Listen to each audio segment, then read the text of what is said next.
Ambedkar open యూనివర్సిటీలో open బీఎడ్కి సంబంధించిన phase 1 results మనకు అనౌన్స్మెంట్ చేశారండి. సో చాలా స్టూడెంట్స్ డౌట్స్ అడగడం జరిగింది. అందులో నుంచి కొన్ని ఇంపార్టెంట్ పాయింట్స్ ఈ వీడియోలో ఎక్స్ప్లెయిన్ చేయడం జరుగుతుంది. సో మెయిన్గా ఫస్ట్ పాయింట్ వచ్చేసి ఎవరికైతే సీట్స్ వచ్చాయో ఒక డీటెయిల్ పీడిఎఫ్ ఇచ్చారు.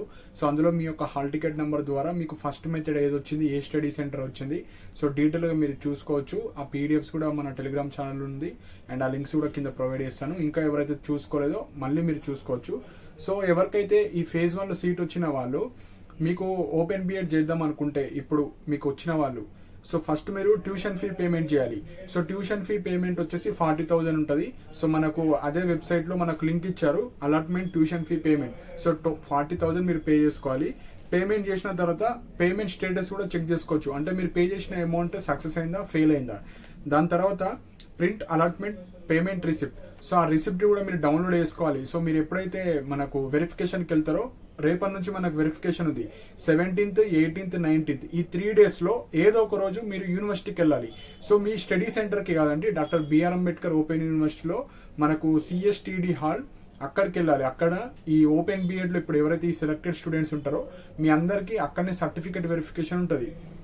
సో 17th to 19th ఏదో ఒక రోజు వెళ్ళడానికి ట్రై చేయండి. సో మోస్ట్లీ 17th రోజే వెళ్ళడానికి ట్రై చేయండి. సో దట్ మీకు ఏమైనా ఇష్యూస్ ఉన్నా 18th, 19th మీరు ఏమైనా సర్టిఫికేట్ మిస్ అయినా ఏమైనా ఇష్యూస్ ఉన్నా మీరు 18th, 19th అడ్జస్ట్ చేసుకోవచ్చు.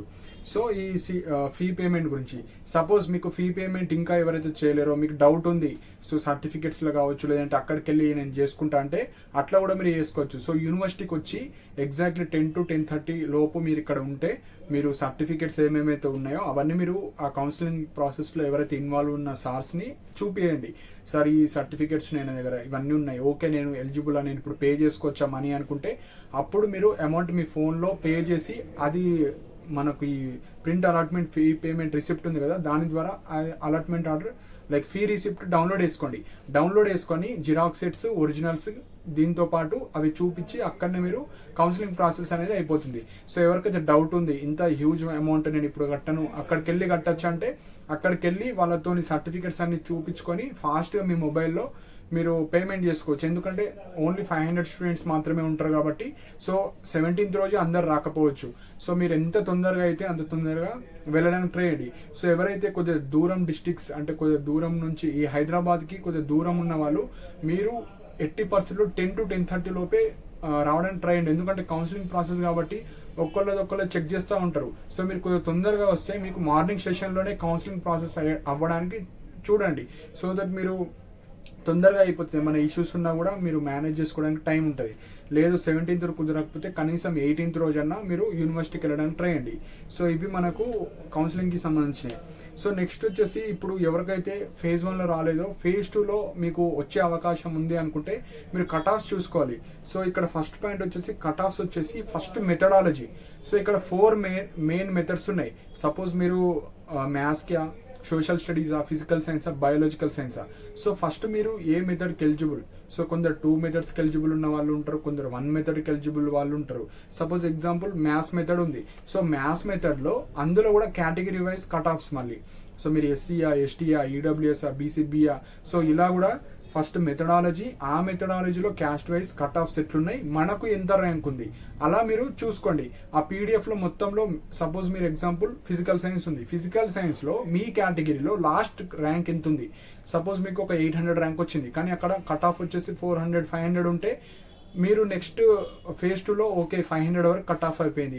సో 500 to 600 దగ్గరలో ఉన్న వాళ్ళకి వస్తుంది. సపోజ్ ఆ 500 to 600 మీ కేటగిరీలో ఎవరు లేరు, 600 to 700 అందులో కూడా లేకపోతే మీకు వచ్చే అవకాశం ఉంటుంది. సో మీ మెథడాలజీలో మీ కేటగిరీలో లాస్ట్ కట్ ఆఫ్ ర్యాంక్ ఎంత ఉంది పీడిఎఫ్లో చూడండి. చూసిన తర్వాత మీకు ఒక హోప్ ఉంటుంది ఫేజ్ 2లో వస్తుందా రాదని. ఎవరికైతే ఫేజ్ 1లో లాస్ట్ కట్ ఆఫ్ ఒక 500, 600, 700, 1000 ఉంది, మీ ర్యాంక్ దగ్గరలో ఉంది అంటే ఒక 50-40 వేరియేషన్స్తో ఉంది. సపోజ్ కట్ ఆఫ్ 900 ఉంది, మీకు ఒక 980, 950. సో అట్లాంటి వాళ్ళకు కొద్దిగా ఎక్కువ ప్రాబబిలిటీ ఉంది రావడానికి ఛాన్సెస్. సో అలా మీరు కేటగిరీ వైజ్ మీ మెథడాలజీ వైజ్ అన్ని కట్ ఆఫ్స్ చూసుకోండి. సో ఇది మన కట్ ఆఫ్స్కి సంబంధించింది. నెక్స్ట్ పాయింట్ వచ్చేసి స్టడీ సెంటర్. సో కొంతమందికి అనుకున్న స్టడీ సెంటర్ రాలేదు. సపోజ్ చేంజ్ చేసుకోవాలంటే మీరు చేంజ్ చేసుకోవచ్చు అండి. సో అది కూడా చెప్తాను. సో నెక్స్ట్ వచ్చేసి ఫేజ్ 2. సో ఎవరికైతే సీట్ రాని వాళ్ళు ఉంటారో ఇప్పుడు ఫేజ్ 1లో మీకు ఫేజ్ 2లో మళ్ళీ నోటిఫికేషన్ వస్తుంది. ఈ ఫేజ్ 2 అనేది మనకు టైం పట్టచ్చు. సో ఈ ఫేజ్ 1లో వచ్చిన వాళ్ళకు మనకు ఆల్మోస్ట్ ఈ 3 days కౌన్సిలింగ్ ఉంటుంది, 17, 18, 19. దాని తర్వాత ఒక 3-4 days తర్వాత ఒక 1 week to 10 days అయినా టైం పట్టచ్చు, లేదంటే తొందరగా అయినా రావచ్చు. కానీ మినిమం 19 లాస్ట్ డేట్ ఉంది కాబట్టి ఒక 1 week అయితే టైం పడుతుంది. సో ఆ 1 week తర్వాత మళ్ళీ ఫ్రెష్గా నోటిఫికేషన్ వస్తుంది ఫేజ్ 2కి సంబంధించింది. సో ఈ ఫేజ్ 2లో ఎవరికైతే ఎంట్రన్స్ ఎగ్జామ్ రాసి ఫేజ్ 1లో పార్టిసిపేట్ చేయని వాళ్ళు రిజిస్ట్రేషన్ చేసుకోవాలి కొత్తగా. ఎవరైతే ఫేజ్ 1లో రిజిస్ట్రేషన్ చేసుకున్న వాళ్ళు ఉంటారో మీరు మళ్ళీ రిజిస్ట్రేషన్ చేసుకోవాల్సిన అవసరం లేదు, జస్ట్ వెబ్ ఆప్షన్ రోజు వెబ్ ఆప్షన్స్ పెట్టుకోవాలి. ఎవరికైతే సీట్ వచ్చిన వాళ్ళు ఉంటారో కొంతమంది వేరే మెథడ్ చేంజ్ చేసుకోవాలి, లేదంటే వేరే స్టడీ సెంటర్ పెట్టుకోవాలి అనుకున్న వాళ్ళు మీరు పార్టిసిపేట్ చేసుకోవచ్చు. సో ఇప్పుడు మాకు ఆల్రెడీ ఫేజ్ 1లో సీట్ వచ్చింది, మరి ఫేజ్ 2లో వెబ్ ఆప్షన్స్ పెడతాం. సీట్ రాకపోతే మీకు ఫేజ్ 1లో ఏదైతే ఉందో అదే సీట్ ఉంటుంది, మీకేం ప్రాబ్లం లేదు. సపోజ్ మీరు పెట్టిన వెబ్ ఆప్షన్స్లో ఏదో ఒక సీట్ వచ్చింది అంటే ఏదో ఒక స్టడీ సెంటర్ ఏదో ఒక మెథడాలజీ వస్తే ఈ ఫేజ్ 1లో ఉన్నది డిలీట్ అయిపోయి ఇప్పుడు ఫేజ్ 2లో ఏదైతే ఉందో అది మాత్రమే ఉంటుంది. సో కన్ఫ్యూజ్ అవ్వకండి. సో మిగతా కౌన్సిలింగ్ ప్రాసెస్ ఎట్లయితే ఉంటాయో సేమ్ ఇది కూడా అంతే ఉంటుంది. ఎగ్జాంపుల్ ఇప్పుడు మీకు మ్యాథ్స్ మీరు అనుకున్న స్టడీ సెంటర్ రాలేదు, కానీ ఫేజ్ 2లో మీరు అనుకున్న స్టడీ సెంటర్ పెట్టారు. సో ఇప్పుడు ఎగ్జాంపుల్ మాది నిర్మల్ అనుకోండి. సో నిర్మల్ కాకుండా వేరే జిల్లా వచ్చింది, ఇప్పుడు నిజామాబాద్ ఆర్ ఏదో నల్గొండ వచ్చింది. ఫేజ్ 2లో నేనేం చేస్తాను, నాకు అనుకున్న నిర్మల్ జిల్లా వచ్చింది. సో ప్రీవియస్ ఏదైతే మనకు నల్గొండ కావచ్చు వేరే డిస్ట్రిక్ట్ వచ్చింది డిలీట్ అయిపోతుంది. సో ఇప్పుడు ఏదైతే ఫ్రెష్ సెకండ్ ఫేజ్లో మీకు సీట్ వచ్చిందో అది మాత్రమే ఉంటుంది. మళ్ళీ నాకు ఫేజ్ 1ది ఆ స్టడీ సెంటరే కావాలి అనుకుంటే అట్లా ఇవ్వరు. మీకు ప్రీవియస్ ఏదైతుందో అది వేరే వాళ్ళకి ఇచ్చేస్తారు.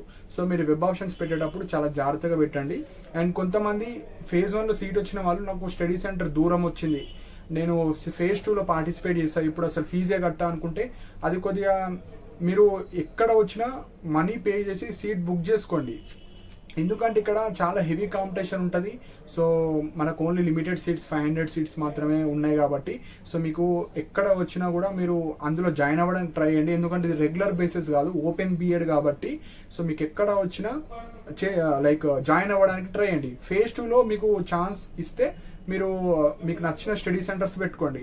సపోజ్ అందులో ఏదైనా దగ్గరలో వచ్చింది, ఇది డిలీట్ అయిపోతుంది, ఇప్పుడు ఇది వస్తుంది. సో ఇందులోనే మీ కోర్స్ అనేది కంప్లీట్ చేయాలి. సో ఇది మనకు ఎవరైతే స్టడీ సెంటర్ చేంజ్ చేసుకోవాలి, మెథడాలజీ చేంజ్ చేసుకోవాలి అనుకున్న వాళ్ళు మీరు ఈ విధంగా ఉంటుంది. సో నేను యూనివర్సిటీకి మెయిల్ కూడా చేయడం జరిగింది, సార్ నాకు ఇట్లా ఫేజ్ 1లో సీట్ వచ్చింది, సో నేను ఫేజ్ 2లో మెథడాలజీ స్టడీ సెంటర్ చేంజ్ చేసుకోవడానికి వెబ్ ఆప్షన్స్ పెట్టుకోవచ్చు అంటే పెట్టుకోవచ్చు. సో ఈ కౌన్సిలింగ్ ప్రాసెస్ మిగతా కౌన్సిలింగ్ ప్రాసెస్ లానే ఉంటుంది. సో మనకు ఫేజ్ 2 నోటిఫికేషన్ వచ్చిన తర్వాత డీటెయిల్గా వాళ్ళు మెన్షన్ చేస్తారు. సో అప్పుడు కూడా మనము డీటెయిల్గా ఎక్స్ప్లెయిన్ చేస్తాను. అండ్ ఎవరైతే ఈ ఓపెన్ బీఎడ్కి సంబంధించిన సెలెక్టెడ్ స్టూడెంట్స్ ఉంటారో మీరు రేపు వెళ్ళిన తర్వాత కూడా డీటెయిల్గా కనుక్కోండి. సో మీకు ఉన్న డౌట్స్ అన్ని అక్కడ కౌన్సిలింగ్ స్టార్స్ ద్వారానే కనుక్కోండి. ఎందుకంటే మనకు ప్రాపర్గా ఇన్ఫర్మేషన్ ఇచ్చేవాళ్ళు లేరు. అంటే మనకు ఆ వెబ్సైట్లో కూడా ప్రాపర్గా మనకి ఏమైనా డౌట్స్ ఉన్నా ఏమైనా అడుగుదామన్నా కూడా ఎవరు రెస్పాన్స్ ఇస్తలేరు. సో మీరు ఎవరైతే రేపు 17th రోజు 18th రోజు 19th రోజు వెళ్ళిన వాళ్ళు మీరు ఓపెన్ బీఎడ్కి సంబంధించిన డౌట్స్ ఏమైనా ఉంటే వాళ్ళకి చెప్పి కింద కమెంట్ సెక్షన్లో కూడా మెన్షన్ చేయండి. సో దట్ అందరికి యూజ్ అవుతుంది ఎవరికైతే ఫేజ్ 2 కోసం వెయిట్ చేస్తున్నారో. సో మీరు ఫేజ్ 2 గురించి స్టడీ సెంటర్ చేంజ్ గురించి మెథడాలజీ చేంజ్ కావచ్చు, మీకు ఏ డౌట్ ఉన్నా వాళ్ళకి అడిగి కింద కమెంట్ సెక్షన్లో మెన్షన్ చేయండి ఎవరైతే 17th రోజు వెళ్తున్నారో. ఇది మనకు ఫేజ్ 1 ఫేజ్ 2కి సంబంధించింది. So next certificates. So already certificates గురించి నేను ఎన్నోసార్లు చెప్పాను, టెలిగ్రామ్లో కూడా ఇమేజ్ పెట్టాను, సర్టిఫికేట్స్ ఏమేమి తీసుకెళ్ళాలి. సో అవన్నీ రెడీ చేసుకోండి. ఒక 2 sets or 3 sets. So 3 sets తీసుకొని వెళ్ళడానికి ట్రై చేయండి. సో దట్ మీకు ఏమైనా ఇబ్బంది ఉన్నా వాళ్ళు ఏమైనా ఎక్స్ట్రా అడిగినా వాళ్ళకి ఇవ్వడానికి ఛాన్సెస్ ఉంటాయి. సో ఒక 2 photos, ఆధార్ కార్డు, సో ఇవి కూడా తీసుకొని వెళ్ళండి ఏమన్నా వాళ్ళు అడిగినప్పుడు అవి ఇవ్వడానికి. సో నెక్స్ట్ వచ్చేసి మనకు స్పెషల్ బీఎడ్ అండి. సో ఎవరైతే ఓపెన్ బీఎడ్లో ఉన్నారో వాళ్ళకు కూడా మంచి ర్యాంక్స్ వచ్చిన వాళ్ళు ఉన్నారు ఇప్పుడు స్పెషల్ బీఎడ్లో. సో టాప్ 100లో, టాప్ 200, 300లో కూడా ఉన్నారు. సో ఇప్పుడు నేను ఓపెన్ బీఎడ్లో వద్దనుకుంటున్నా కానీ స్పెషల్ బీఎడ్లో వెళ్దాం అనుకుంటున్నా. సో ఇప్పుడు ఇది వదిలేస్తే మళ్ళీ అందులో రాకపోతే ఎలా? సో అలాంటి స్టూడెంట్స్ మీకు మంచి ర్యాంక్ ఎందులో అయితే ఉంటుందో అందులో ప్రిఫర్ చేయడానికి ట్రై చేయండి. సో కొంతమందికి ఓపెన్ బీఎడ్లో బెస్ట్ ర్యాంక్ ఉంది, ఓపెన్ బీఎడ్లో వెళ్ళండి. స్పెషల్ బీఎడ్లో మంచి బెస్ట్ ర్యాంక్ ఉంది, అందులో వెళ్ళండి. రెండిట్లో బెస్ట్ ఉంది, నేను ఓపెన్ బీఎడ్ సాక్రిఫైస్ చేసుకొని నేను స్పెషల్ బీఎడ్ కోసం వెయిట్ చేస్తా అంటే వెయిట్ చేయండి. లేదు 50-50 ఛాన్సెస్ ఉంది అనుకుంటే మీరు ఓపెన్ బీఎడ్లో వస్తే ఓపెన్ బీఎడ్లో వెళ్ళడానికి ట్రై చేయండి. ఎందుకంటే ఓపెన్ బీఎడ్ క్యాండిడేట్స్ చాలా తక్కువ ఉంటారు, కానీ స్పెషల్ బీఎడ్లో ఓపెన్ బీఎడ్ వాళ్ళు ఉంటారు, నార్మల్ గ్రాడ్యుయేట్స్ అందరు ఉంటారు. సో హెవీ కాంపిటీషన్ ఉంది స్పెషల్ బీఎడ్కి. సో మీకు ఓపెన్ బీఎడ్లో వస్తే అందులో జాయిన్ అవ్వండి, నేను ఓన్లీ స్పెషల్ బీఎడ్ కోసమే ఎదురు చూస్తున్నా అనుకుంటే ఓపెన్ బీఎడ్ వదిలేసి స్పెషల్ బీఎడ్ కోసం వెయిట్ చేయొచ్చు. కానీ అది హై రిస్క్, మీ ఓన్గా తీసుకోవాలి అది. సో ఇది మెయిన్ పాయింట్. అండ్ ఈ ట్యూషన్ ఫీ ట్రాన్స్ఫర్ ఉంటుందా అని అడుగుతున్నారు. ఓపెన్ బీఎడ్ కౌన్సిలింగ్ వేరు, స్పెషల్ బీఎడ్ కౌన్సిలింగ్ వేరు. సపోజ్ మీరు ఓపెన్ బీఎడ్లో మనీ పే చేశారు, మళ్ళీ స్పెషల్ బీఎడ్లో పార్టిసిపేట్ చేసి మీకు సీట్ వచ్చింది. ఈ ఓపెన్ బీఎడ్లో సపోజ్ మీకు ఫేజ్ 1 ఫేజ్ 2 లోపు ఏమన్నా అడ్మిషన్ క్యాన్సిల్ చేసుకుంటేనే ఏమైనా ఛాన్సెస్ ఇవ్వచ్చు. సో ఆ రూల్స్ అండ్ రెగ్యులేషన్ వాళ్ళు ఎక్కడ మెన్షన్ చేయలేరు. మిగతా కౌన్సిలింగ్ ప్రాసెస్ ఇట్లుంటుంది. సో ఫేజ్ 1 ఫేజ్ 2 లోపు సీట్ వచ్చిన వాళ్ళు, ఫీ పేమెంట్ చేసిన వాళ్ళు ఫాస్ట్గా యూనివర్సిటీకి వెళ్ళి సీట్ క్యాన్సిల్ చేసుకుంటే వాళ్ళు రీఫండ్ ప్రాసెస్ చెప్తారు. సో మీకు ఇచ్చేస్తామంటే, అదే ఫేజ్ 1 ఫేజ్ 2 తర్వాత ఎప్పుడో నేను సీట్ క్యాన్సిల్ చేసుకుంటే ఇప్పుడు మనీ ఇవ్వండి అంటే అట్లా ఇవ్వకపోవచ్చు. సో మీరు ప్రాపర్గా డెసిషన్ తీసుకోండి. ఎవరైతే ఓపెన్ బీఎడ్ చేస్తాం అనుకుంటే ఓపెన్ బీఎడ్లో మనీ కట్టి జాయిన్ అవ్వండి. స్పెషల్ బీఎడ్ కోసం వెయిట్ చేస్తా అంటే ఇప్పుడు ఇక్కడ పే చేయకండి, మళ్ళీ అక్కడ 40,000 పే చేయాలి. సో 40,000 80,000 మీరు పే చేయాలి. మళ్ళీ ఈ సీట్ క్యాన్సిల్ చేస్తే వాళ్ళ రీఫండ్ ప్రాసెస్ చాలా లేట్ ఉంటుంది. కాబట్టి సో మీరు ప్రాపర్ డెసిషన్ తీసుకోండి. ఎవరికైతే బెటర్ ర్యాంక్స్ వచ్చిన వాళ్ళు ఉంటారో, so only special BEd apply చేసిన వాళ్ళు నో టెన్షన్, వాళ్ళకి సీట్ వస్తే మనీ పే చేసుకొని జాయిన్ అయిపోతారు. కానీ చాలా స్టూడెంట్స్ ఓపెన్ బీఎడ్లో మంచి ర్యాంక్ ఉంది, స్పెషల్ బీఎడ్లో ఉంది. సో అలాంటి క్యాండిడేట్స్ మీరు ప్రాపర్ డెసిషన్ తీసుకోండి. సో మీరు యూనివర్సిటీకి వెళ్ళిన తర్వాత రేపు మనకు ఫేజ్ 1 తర్వాత సపోజ్ ఈ స్పెషల్ బీఎడ్ నోటిఫికేషన్ వచ్చిన చాలా టైం పడుతుంది. సో అప్పటికి మనకు ఓపెన్ బీఎడ్ ఫేజ్ 2 కూడా అయిపోవచ్చు. కాబట్టి మీరు ప్రాపర్ డెసిషన్ తీసుకోండి. అండ్ రేపు వెళ్తున్నారు కాబట్టి ఎవరికన్నా ప్రాపర్గా ఈ డౌట్స్ అన్ని అడిగి మీరు కింద కమెంట్ సెక్షన్లో డీటెయిల్గా రాయండి. సో దట్ మిగతా వాళ్ళకు కూడా హెల్ప్ అవుతుంది. సో ఇవి మెయిన్ పాయింట్స్ అండి. సో ట్యూషన్ ఫీ అయితే వీళ్ళు ట్రాన్స్ఫర్ చేయడు, మేము ఓపెన్ బీఎడ్లో పే చేస్తాం, అవి మీకు స్పెషల్ బీఎడ్లో ట్రాన్స్ఫర్ చేస్తారా అట్లుండదు. ఓపెన్ బీఎడ్కి సపరేట్ 40,000, స్పెషల్ బీఎడ్కి 40,000 సపరేట్ ఉంటుంది. సో ఈ విధంగా ఉంటుంది. కాబట్టి సో ప్రాపర్ డెసిషన్ తీసుకోండి. సో వెళ్ళేటప్పుడు ఒరిజినల్స్ అన్నీ తీసుకెళ్ళండి, 2 or 3 sets ఆఫ్ జిరాక్స్ తీసుకెళ్ళండి. కానీ 10-10:30 లోపు యూనివర్సిటీలో ఉండడానికి ట్రై చేయండి. అది కూడా 17th 18th లోపే వెళ్ళడానికి ట్రై చేయండి. సో ఏమన్నా ఎమర్జెన్సీ వర్క్ ఉన్న వాళ్ళు మాత్రమే 19th రోజు వెళ్ళడానికి ట్రై చేయండి. సో మీకున్న డౌట్స్ అన్ని వాళ్ళతో అడిగి కింద కామెంట్ సెక్షన్లో మెన్షన్ చేయండి. సో దట్ అందరికీ యూస్ఫుల్ అవుతుంది. సో ఇవి ఇంపార్టెంట్ పాయింట్స్ అండి ఓపెన్ బీఎడ్కి సంబంధించినవి. మీకు ఏమైనా డౌట్స్ ఉంటే కింద కామెంట్ సెక్షన్లో మెన్షన్ చేయండి. నాతో పర్సనల్గా మాట్లాడాలనుకుంటే కాల్ మీ ఫర్ యాప్ ద్వారా కూడా మీరు కాల్ చేయొచ్చు. అండ్ మన టెలిగ్రామ్ ఛానల్ కూడా జాయిన్ అవ్వడం, ఏమైనా ఫాస్ట్ అప్డేట్స్ ఉంటాయి ఈ ఓపెన్ బీఎడ్ స్పెషల్ బీఎడ్కి సంబంధించినవి, ఏమైనా ఇంపార్టెంట్ అప్డేట్స్ ఉంటే అందులో షేర్ చేయడం జరుగుతుంది. దానికి సంబంధించిన లింక్ కూడా కింద కామెంట్ సెక్షన్లో పిన్ చేసి పెట్టాను. అండ్ ఇలాంటి అప్డేట్స్ కోసం మన ఛానల్ని సబ్స్క్రైబ్ చేసుకోండి. And thank you for watching my video.